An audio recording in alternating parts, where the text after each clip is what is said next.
This is Larry Jordan, the host of the Digital Production Buzz. The following interview is an excerpt from a recent program.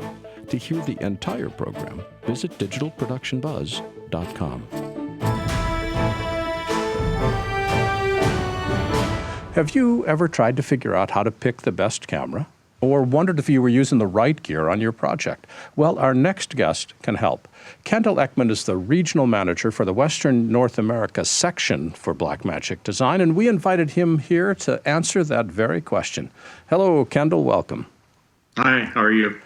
To put our conversation into perspective, how would you describe your role with Blackmagic? What do you do? Well, as you said, I'm the regional manager for Western North America, so I handle the territory and I try to oversee pretty much everything that's going on in there, whether it's the resellers that sell our products, events, trade shows, even meeting with churches, schools, some of the high-end corporations, and even the studios. Well, I'm going to give you the question that I get probably 3 or 4 times a day. And I know no one has a better answer for this than you do. In fact, you are the world's leading expert in answering this question. You sitting down? Yeah. He said with a panicked look on his face. So here's the question. What is the best camera? The best well, that would be Blackmagic Design, of course. Yeah, but that's the wrong answer as well, you know. Well, we have a number of cameras, as you know, Larry. So for me to pick one out of the, I think it's 8 now that we carry, that would all depend on what kind of work you're doing, probably. Now, that is the right answer. The best camera is not necessarily the camera you own. It's the camera that's best for the project. Yep. So this frustrates the heck out of everybody that sends me this email. They say, what's the best camera? And I say, it all depends upon what you're doing. So let's spend some time thinking about what cameras do. Every camera manufacturer has got a ton of specs associated with it. Which specs should we pay attention to? What are the most important?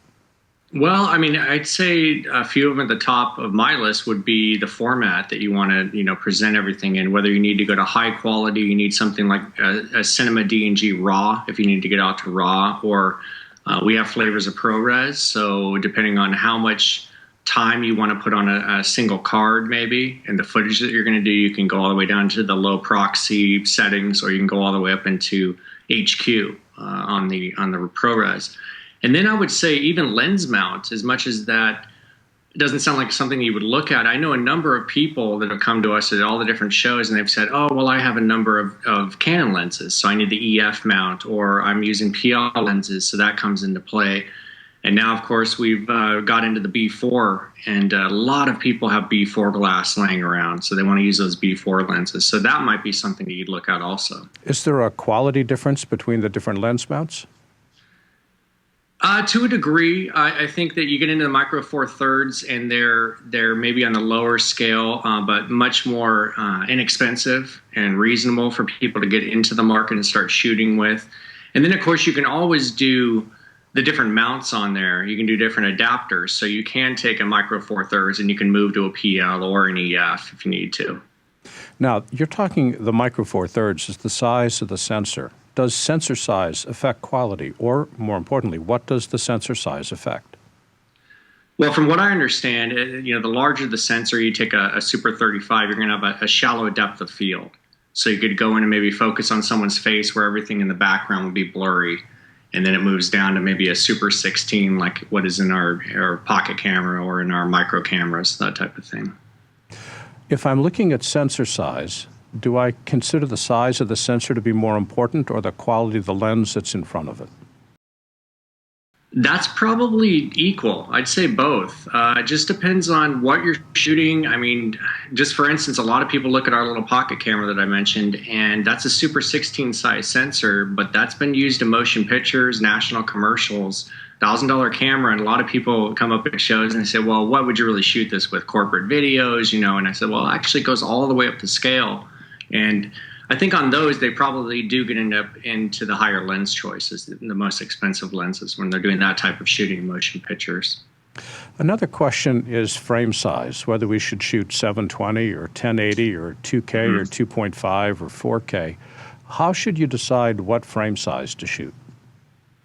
Well, I would say if you're going to get up into something like 4K, that might be because you want to do some pan and crop and go around the image, so you have all of that room to work with. You might do that, but if you're doing commercials or you're doing corporate videos, then something in HD probably would be fine.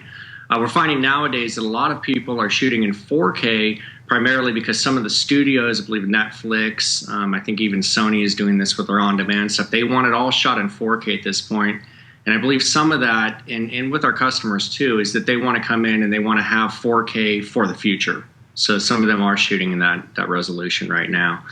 But as you know, HD looks very good too. Next big question is frame rate. What frame rate should I shoot? And I was reflecting, we used to have to only deal with three. We had 24, 25, and 29.97, and now it seems like there's an unlimited number of frame rates. What should be your driving criteria on which one to select? Well, again, it depends on what you're shooting. You're shooting something in motion pictures, you're going to get into 24 frames. But of course, what we've done is we've gotten into 60 frames. As you said, these weren't available before. You can get even into 120. Like on our Ursa Mini, you can do up to 60 in 4K, and you can do 120 in the HD. And then our big Ursa camera, you can do double that. You can do 120 in 4K and 240 in HD. And the reason for that is then you can go back and you can get it more of a slow-mo look.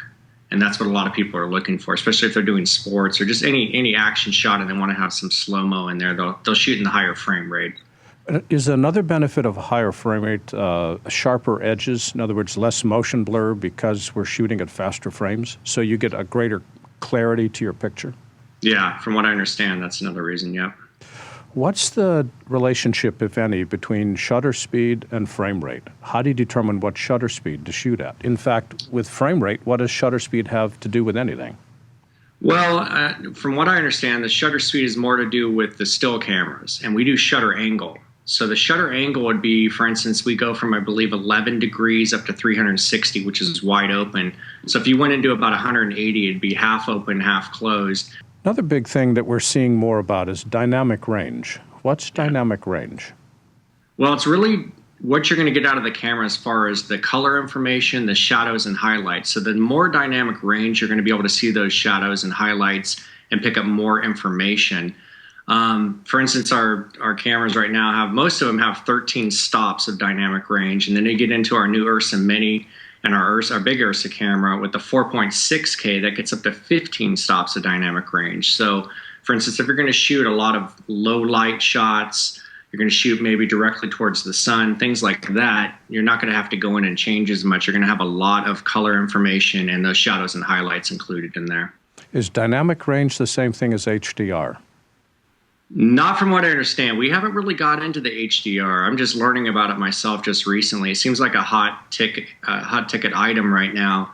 Of course, I wouldn't be able to tell you if we were moving towards that anyway, but I haven't heard anything, so I don't know. Usually I'm the last to know anyway, but that is a hot ticket item, and I've heard a lot of people talking about it. But from what I understand right now, it's really done after the camera process, more in post. I'm not after trying to get you to pre-announce products because I really do want to keep you employed. But sure. I just want to be really clear that although a wide dynamic range gives us more latitude between the blacks and the whites, there is no Blackmagic camera today that shoots HDR. Is that a true statement? That's true, yes. So we had something, by the way, HDR, I've had a chance to see a number of technical demos, and it really is as cool as people say. I'm very, very excited by it. So by Tuesday, could you release something to support it, please? Of course, we're right on that.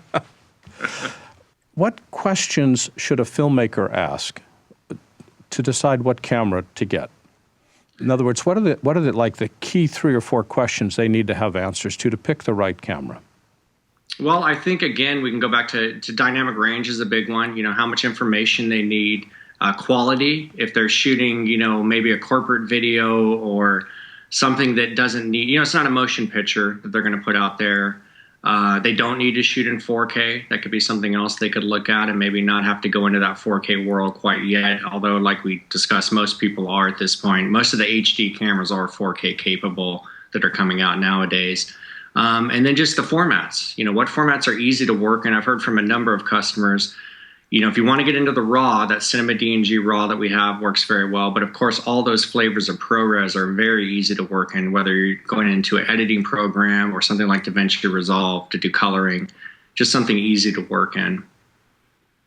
One of the things that RAW requires is not only more file size, but it requires you to do a color pass. So if you're in a hurry and need to get stuff done quickly, shooting RAW would be a bad choice, and ProRes would be a better choice. Exactly. Are you seeing significant differences in quality between the various flavors of ProRes, or is ProRes 422 good enough? What do you think? I think 422 is good enough, and I've actually heard that from a number of our customers that shoot for national commercials and television shows and things like that. And I have a few customers that tell me they only shoot in the ProRes format. Yeah. For people that want more information about the products that Blackmagic offers, where can they go on the web to learn more? Blackmagicdesign.com. And Kendall Eckman is the Regional Manager for Western North America for Blackmagic Design. And Kendall, thanks for joining us today. Thank you, Larry. And have yourself a great holiday. If you'd like to see more videos like this one, please subscribe to our YouTube channel. To stay connected and receive updates from The Buzz, sign up for our free weekly newsletter now. Or you can learn more about us on our website. And thanks for watching The Digital Production Buzz.